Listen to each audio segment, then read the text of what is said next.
మేము చిన్నప్పుడంతా కూడా ఎవరు డబ్బులు పంపించినా మనీ ఆర్డర్ ద్వారా పంపిస్తే అది అందించినటువంటి వ్యక్తులు ఇక్కడుండే గ్రామీణ డాక్ సేవకులేనని చెప్పి కూడా నేను మీకు తెలియజేస్తున్నా.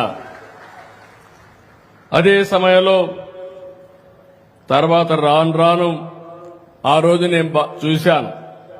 ఇప్పుడే మంత్రి గారు ఇక్కడ టెలికమ్యూనికేషన్ శాఖ మంత్రిగా కూడా ఉన్నారు. ఆ రోజు మీరు చూస్తే విలేజ్ లో అప్పుడప్పుడే టెలిఫోన్లు వచ్చాయి. కాఫర్ వైర్ ఉండేది.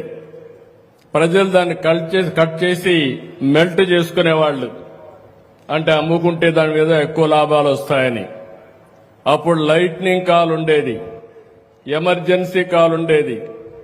లైట్నింగ్ కాల్ చేస్తే ఒక వారం రోజులు అయ్యేది. ఎమర్జెన్సీ కాల్ అంటే జీవితంలో ఎప్పుడు వచ్చేది కాదు. ఆ రోజు నేను ఒకటే చెప్పాను, మీ అందరికీ ఐడియా ఉంటుంది. అందరికీ సెల్ ఫోన్లు రావాలని కోరుకున్నాను.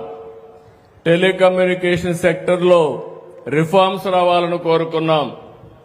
ఈరోజు మీరు ఒకసారి చూస్తే, మన మంత్రి గారిని చూస్తే, ఈరోజు మొత్తం టెలిఫోన్లు రావడమే కాదు 4G కూడా మన వాళ్ళు ప్రారంభించారంటే నేను గర్వపడుతున్నానని చెప్పి కూడా నేను మీకు తెలియజేస్తున్నా. ల్యాండ్ లైన్స్ పై మొబైల్ ఫోన్స్ వచ్చాయి, ఇంటర్నెట్లు వచ్చాయి. ఏది వచ్చినా కూడా ఒకటే గుర్తుపెట్టుకోవాలి, ఎన్ని వచ్చినా మీకు రీప్లేస్మెంట్ మాత్రం ఎప్పుడు రాదు. మీ మానవత్వంతో మీరు పనిచేయగలిగేది మీరు ఒక్కరే చేయగలుగుతారు. టెక్నాలజీ ఎంత పెరిగినా, ఆర్టిఫిషియల్ ఇంటెలిజెన్స్ వచ్చినా, కడాన మీరు లేకపోతే మాత్రం గ్రామీణ ప్రాంతంలో ప్రాపర్ లాజిస్టిక్స్ వ్యవస్థ ఉండదని మరొక్కసారి మీ అందరికీ విజ్ఞప్తి చేస్తున్నాను. That is your core competency. ఈరోజు మనం ఒక్కసారి చూస్తే 1,64,000 పైగా పోస్ట్ ఆఫీసులు ఉన్నాయి.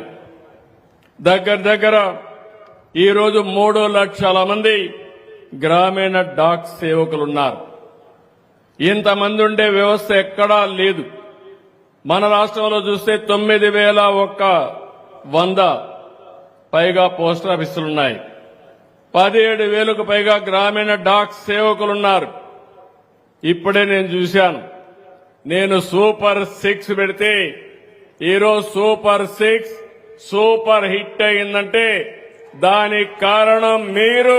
33% డీబీటీ మీ ద్వారా జరిగింది. దానికి మనస్ఫూర్తిగా అభినందిస్తున్నాను.